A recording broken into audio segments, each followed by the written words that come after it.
The second episode of the final season of Game of Thrones was full of long-awaited reunions, references to seasons past, and clues about the battle that lies ahead.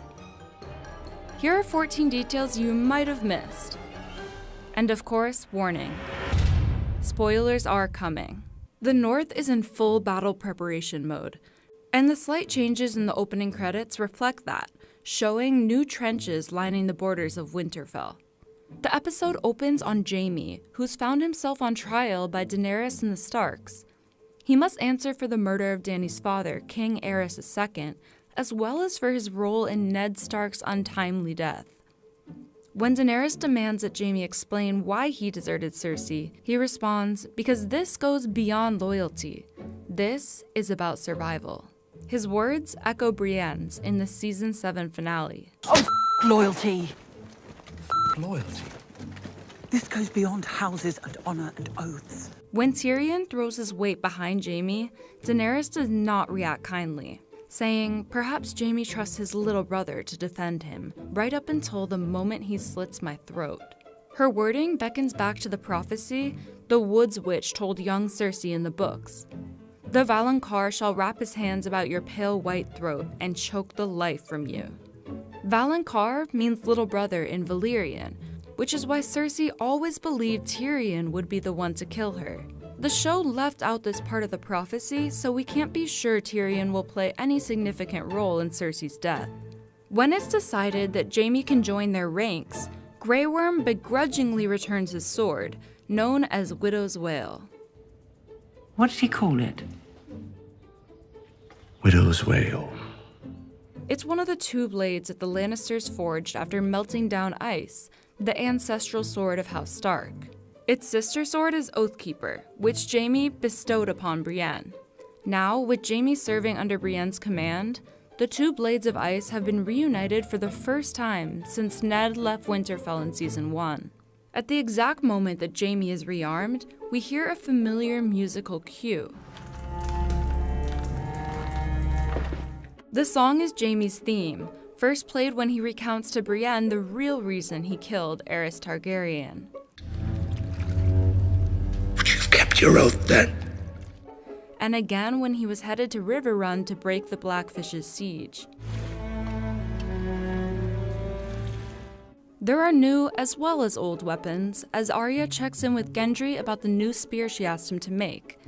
From her sketches, it looks like this is the design that the show's weapons master Tommy Dunn spoke of in a recent interview with Vanity Fair. He said, "There is one creation in Season 8 that is absolutely phenomenal, in that it's able to be reverse engineered and made into two different items."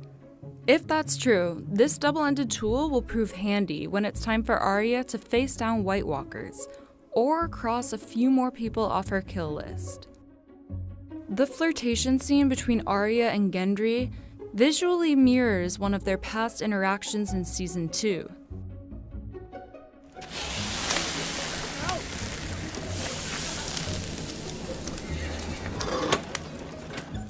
During the Lannister brother reunion, Tyrion repeats his tried-and-true joke from all the way back to Season 1. How would you like to die, Tyrion, son of Tywin? In my own bed, at the age of 80, with a belly full of wine and a girl's mouth around my... Then Tyrion half-jokes that maybe he'll still get his last shot at murdering Cersei, saying, "Maybe after I'm dead, I'll march down to King's Landing and rip her apart." It sounds lighthearted, but really this could be a grim foreshadowing of Tyrion and many others being reanimated as Whytes. After the meeting to discuss tactics, Jon stands with his former brothers Samwell and Ed, the latter of whom announces, "And now our watch begins." It's a return to the oath of the Brotherhood. Night gathers, and now my watch begins. After Jon announced that his watch had ended back in Season 6. My watch is ended. Now the brothers must again take on the burden of defending the realm. Next, there's a doomsday romance scene between Arya and Gendry. He confides in her that he's Robert's bastard and the last of the Baratheons. It's a direct reversal of the scene in Season 3 when Arya revealed to him her true identity as a Stark. It's Arya of House Stark. Their physical union echoes Robert's and Ned's proposed union of their houses underneath the crypts of Winterfell in Season 1. I have a son, you have a daughter. We'll join our houses. When they undress, Arya reveals some grisly scars, the result of stab wounds inflicted on her by the Waif in Season 6. Meanwhile, in front of Winterfell's fireplace, Jaime holds a spontaneous knighting ceremony for Brienne on the eve of her biggest battle yet. She's proclaimed the Knight of the Seven Kingdoms, which is the title of this episode. It's also the name of a trio of novellas written by George R.R. Martin, as a spin-off from the Song of Ice and Fire series. The books follow a chivalrous knight known as Sir Duncan the Tall, who's actually mentioned several times in the show. I could tell you about Sir Duncan the Tall. At a 2016 fan convention, Martin confirmed that Brienne was descended from Sir Duncan. We can guess that's where she got her unusual height and her bravery. After Brienne's induction into the knighthood, Podrick performs Jenny of Oldstones, his own impressive rendition of a song from the original Song of Ice and Fire books. The song references Jenny of Oldstones, a character from the books who was married to Prince Duncan Targaryen.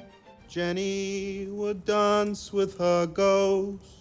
This version of the song included new lyrics, and the episode's closing credits even debuted a cover of the song performed by Florence and the Machine. I am the halls of the kings who are gone.